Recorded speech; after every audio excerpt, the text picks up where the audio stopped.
ಆದ್ಯಾ ಅಲ್ಲಿದ್ದಾಳೆ.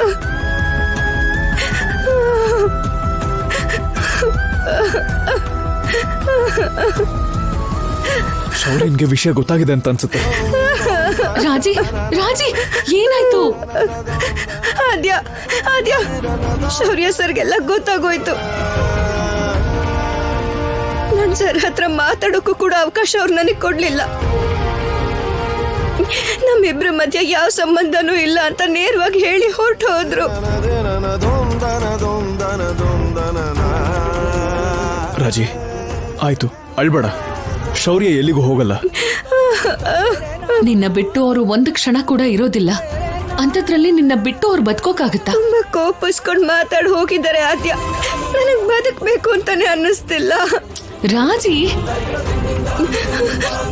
ಅವತ್ತು ಅಪ್ಪನ ಪರಿಸ್ಥಿತಿ ನೋಡಿ ಅವ್ರನ್ನ ಕಾಪಾಡ್ಬೇಕು ಅಂತ, ಅವ್ರ ಪ್ರಾಣ ಉಳಿಸ್ಬೇಕು ಅಂತಾನೆ ಅಲ್ವಾ ನಾನು ಈ ನಿರ್ಧಾರ ತಗೊಂಡಿದ್ದು. ತಪ್ಪು ಹೇಗಾಗುತ್ತದು? ಅದು ತಪ್ಪಲ್ಲ ಅಂತ ಶೌರ್ಯಗೂ ಕೂಡ ಗೊತ್ತು ರಾಜಿ. ಅಷ್ಟು ಬಿಟ್ರೆ ನೀನು ಟೀಮಲ್ಲಿ ಆಡ್ತಿಲ್ವಲ್ಲ ಅನ್ನೋ ಕೋಪ ಅವನಿಗೆ ಅಷ್ಟೇ. ಈ ದಿನಕ್ಕೋಸ್ಕರ ಅವನು ಎಷ್ಟೋ ದಿನ ಕಾದಿರ್ತಾನೆ ಅಲ್ವಾ. ಆ ನೋವಿಂದ ಹಾಗೆ ಮಾತಾಡಿರ್ತಾನೆ. ಆ ಸ್ಥಾನದಲ್ಲಿ ನಾನು ನೀನಿಬ್ರು ಇದ್ದಿದ್ರು ಅದನ್ನೇ ಮಾತಾಡ್ತಿದ್ವಿ. ಅದಾಗಲ್ಲ ಮಾವ. ನಿನ್ನ ಬಿಟ್ಟು ಎಷ್ಟು ದೂರ ಹೋಗಿದ್ರು ಖಂಡಿತವಾಗ್ಲೂ ವಾಪಸ್ ಬಂದೇ ಬರ್ತಾರೆ.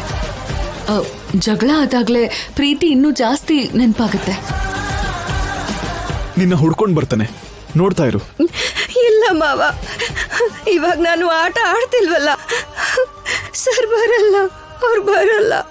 ರಾಜಿ, ನೀನ್ ಖಂಡಿತವಾಗ್ಲೂ ಆಡ್ತೀಯ. ಹೇಗೆ? ಅಖಿಲ ಆಡ್ತಿದ್ದಾಳಲ್ವಾ ನನ್ನ ಪ್ಲೇಸ್ ಅಲ್ಲಿ.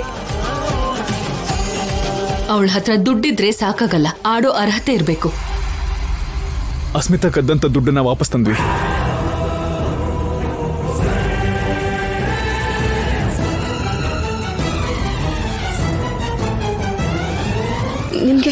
ನಿಮಗ್ ದುಡ್ಡು ಹೇಗ್ ಸಿಕ್ತು? ಪ್ಲಾನ್ ಹಾಕಿದ್ವಿ, ವರ್ಕೌಟ್ ಆಯ್ತು. ಬುದ್ಧಿವಂತಿಕೆಯಿಂದ ಅವ್ರ ಪೇರೆಂಟ್ಸ್ ಮನೇಲಿ ಬಚ್ಚಿಟ್ಟಿದ್ದಾಳೆ. ಅವತ್ತೇ ಈ ದುಡ್ಡು ಕಳ್ದು ಹೋಗದೆ ಇದ್ದಿದ್ರೆ ಇವತ್ತು ಶೌರ್ಯ ಸರ್ ನನ್ನನ್ನ ಬಿಟ್ಬಿಟ್ಟು ಹೋಗ್ತಾನೆ ಇರ್ಲಿಲ್ಲ. ಬಿಟ್ಟು ಹೋದ್ರು ಅಂತ ಹೇಳ್ಬೇಡ ರಾಜಿ. ನಿಜವಾಗ್ಲೂ ಶೌರ್ಯ ಬಿಟ್ಟು ಹೋಗೋ ಪರಿಸ್ಥಿತಿ ಬಂದ್ರೆ ತನ್ನ ಪ್ರಾಣನೇ ಬಿಟ್ಬಿಡ್ತಾನೇನೋ, ಆದ್ರೆ ನಿನ್ನ ಮಾತ್ರ ಬಿಡಲ್ಲ. ತಡ ಮಾಡ್ದೆ, ಈ ದುಡ್ಡನ್ನ ವಾಸುದೇವ್ ಮುಖದ ಮೇಲೆ ಬಿಸಾಕಿ ನೀನ್ ಟೀಮಲ್ಲಿ ಆಡೋ ಹಾಗೆ ಮಾಡ. ಬಾ ಬಾ ಬಾ.